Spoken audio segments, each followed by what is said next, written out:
والصلاة والسلام على من لا نبي بعده أما بعد فأعوذ بالله من الشيطان الرجيم بسم الله الرحمن الرحيم فإذا قضيت الصلاة فانتشروا في الأرض وابتغوا من فضل الله واذكروا الله كثيرا لعلكم تفلحون. حضرات، میں آج اس موضوع سخن کو آپ احباب کے سامنے رکھنا چاہتا ہوں. وہ ذکر کی فضیلت کے عنوان سے معلوم ہے.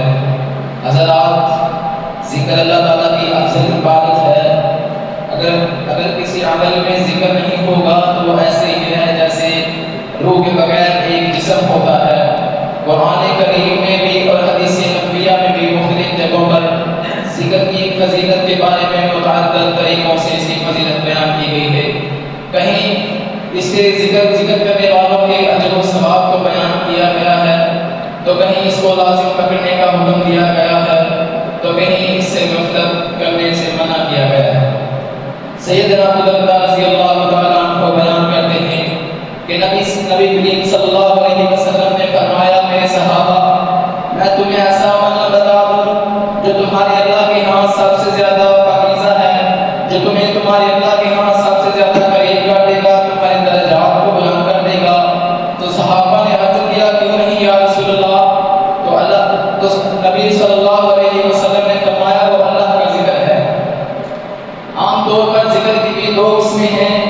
ایک ذکر جو عام ہے، جیسے ہم نماز پڑھتے ہیں، روزہ ہے، حج ہے. امام شیخ ابن تیمیہ رحمۃ اللہ علیہ فرماتے ہیں کہ ہر وہ عمل جو انسان کو اللہ تعالیٰ کے قریب کر دے، ہر وہ ایسا کام جو انسان کو اللہ تعالیٰ کے قریب کر دے، وہ ذکر ہے. دوسرا وہ ہے جس کے الفاظ اللہ تعالیٰ اور نبی کریم صلی اللہ علیہ وسلم نے بیان کیے ہیں، جن کے اوقات بھی معین ہیں، جن کی تعداد بھی معین ہے، جیسے نماز کے مصنون اذکار ہیں، صبح و شام کے مصنون اذکار ہیں. عام طور پر جو اذکار ہیں وہ تین چیزوں سے کیا جاتا ہے. جو ذکر ہے وہ تین چیزوں سے کیا جاتا ہے، ایک زبان سے، ایک دل سے، اور ایک زبان اور دل دونوں سے. اور جو سب سے افضل ہے وہ ہے زبان اور دل دونوں سے اللہ کا ذکر کرنا، کیونکہ اگر آپ کی زبان پر الحمدللہ کا لفظ ہے تو آپ کے دل میں شکر کا احساس ہونا چاہیے، شکر کے جذبات ہونے چاہیے. آپ کی زبان پر اللہ اکبر ہے، سبحان اللہ ہے، تو آپ کے دل میں اللہ تعالیٰ کی کبریائی اور بڑائی کا جو احساس ہے وہ ہونا چاہیے. اگر آپ اللہ سے بخشش مانگ رہے ہیں تو آپ کے دل میں ندامت ہونی چاہیے، اپنے گناہوں پر شرمندگی ہونی چاہیے، تو ہی بات بنے گی.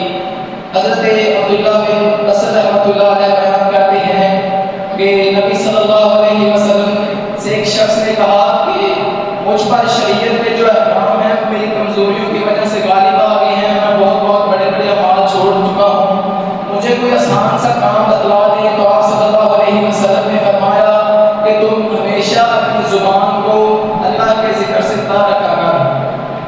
آپ صلی اللہ علیہ وسلم بیان کرتے ہیں کہ حضرت یحییٰ علیہ السلام کو بھی اللہ تعالیٰ نے 5 چیزوں کا حکم دیا کہ خود بھی ان پر عمل کرو اور اپنی امت کو بھی ان پر تاکید ان کو حکم دو کہ وہ اس پر عمل کریں. ان میں سے ایک ذکر تھی. تو حضرت یحییٰ علیہ السلام نے اپنی امت سے کہا کہ اگر تم اللہ کا ذکر کرو گے تو ایسی ہے جیسے ایک انسان کے پیچھے اس کا دشمن لگا ہے اور وہ ایک مضبوط قلعے میں داخل ہو گیا ہے، وہ اس دشمن سے بچ گیا ہے. یعنی اگر شیطان آپ پر غالب آ رہا ہے تو آپ اللہ کا ذکر کریں تو آپ شیطان سے بچ جائیں گے. چونکہ ہم پڑھنے والے ہیں، شیطان کی کوشش ہم پر زیادہ ہوتی ہے کہ یہ دین کے قریب جا رہے ہیں، یہ اللہ کے قریب جا رہے ہیں، ان کو میں گمراہ کرتا ہوں. جو گمراہ ہو چکے وہ ایک سائڈ پہ، اگر ان میں سے کوئی مدرس کوئی معلم بن گیا تو وہ بھی لوگوں کو سیدھے راستے کی طرف لائے گا، وہ ہمیں زیادہ گمراہ کرنے کی کوشش کرتا ہے. اس لیے ہمیں بھی چاہیے کہ اللہ تعالیٰ کی پناہ مانگتے رہنا چاہیے، ذکر کرتے رہنا چاہیے. جیسے سوتے وقت آیت الکرسی پڑھنے کے تو ایک حدیث میں آتا ہے کہ جو شخص سوتے وقت آیت الکرسی کی تلاوت کر لیتا ہے تو اگر انسان کو موت آ جاتی ہے یعنی جنت اور اس کے درمیان صرف موت کا فاصلہ ہوتا ہے.